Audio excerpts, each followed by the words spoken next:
Hello, my name is Lavinia Bradley, and I'm the Violence Prevention Program Manager for Homestead Air Reserve Base.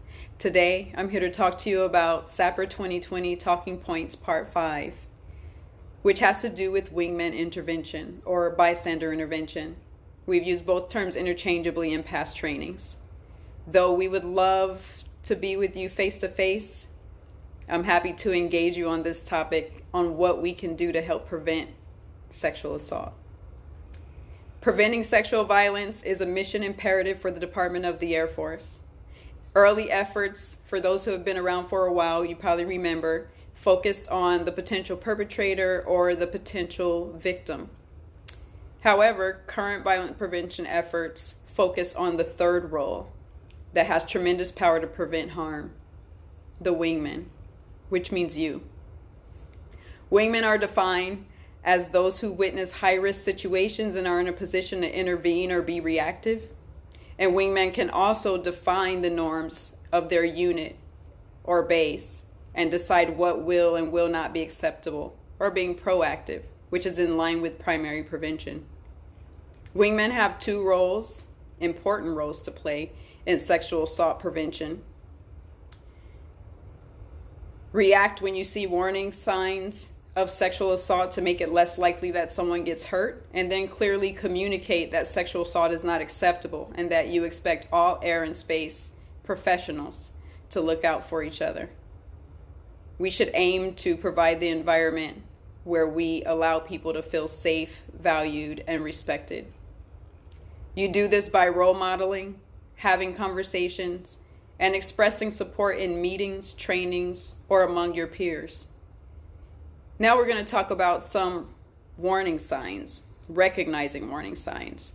Some of these things that we'll discuss going forward may be familiar situations to you, and some may not. Just know that this list is not all inclusive.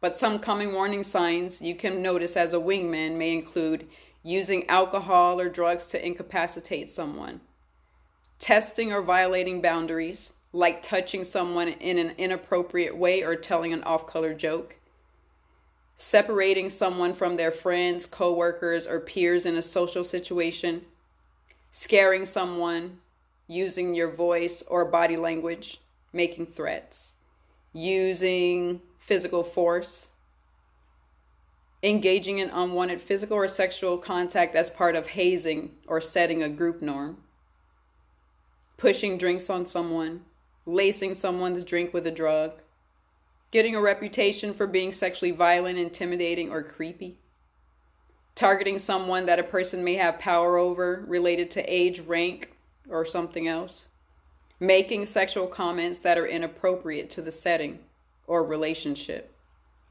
or where the person may, on the receiving end, may appear to be uncomfortable, seeming preoccupied with another person in a romantic or sexual way that's not reciprocated, engaging in sexual contact with someone who is asleep or passed out. If you're paying attention in past talking points, someone who's asleep or passed out cannot consent. Engaging in any sexual activity that is not wanted. As I said, these lists are not all inclusive, but I ask you to think about, if you encountered some of these situations, what would you do to be a good wingman and to help to prevent any harm that may come from these situations? Let's talk about creating a healthy environment. We're moving along to more of the preventative measures that can be taken to set the norms that allow someone to feel safe within our settings. Consider how you communicate to people in your unit and your base that sexual violence prevention efforts are important to you. When you think about that question, think about some other aspects in your life where you show people what is important to you. What comes to mind for me is, how do people know who your favorite football team is? How do people know who your favorite basketball or hockey team or whatever sport? How do people know that? Usually people have baseball caps, they'll have jerseys on to speak to the importance of that team to other people. Or let's think about, how do people know your family is important to you? Many of you who have the desk or a desk or an office, or you have your smartphone or your wallet, probably have pictures of loved ones in there because they mean something to you. So I would ask that you take the same approach when it comes to preventing sexual assault. Let people know that preventing sexual assault is important to you. Some of the ways that you can do this: personal social media.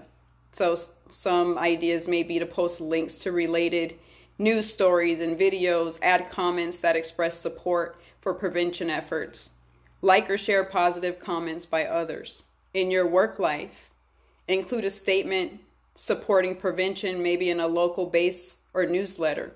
Start meetings with a conversation about the role everyone is playing in prevention, and talk positively about a related training you have attended. In your social life, be a role model. Probably one of the most important things that you can do. Have conversations about related issues, volunteer to support prevention efforts, have posters around your work location, re-emphasize these things to people in your social setting. Thank you for your attention. This concludes SAPR Talking Points 2020 and satisfies your participation in sexual assault prevention training. I ask that your takeaway from this is to think about what you will do to help prevent sexual assault. Think about how you can play a role as a wingman, and if any of these situations or something crosses your path that doesn't look right, how will you help prevent sexual assault? Let's be good wingmen. Thank you.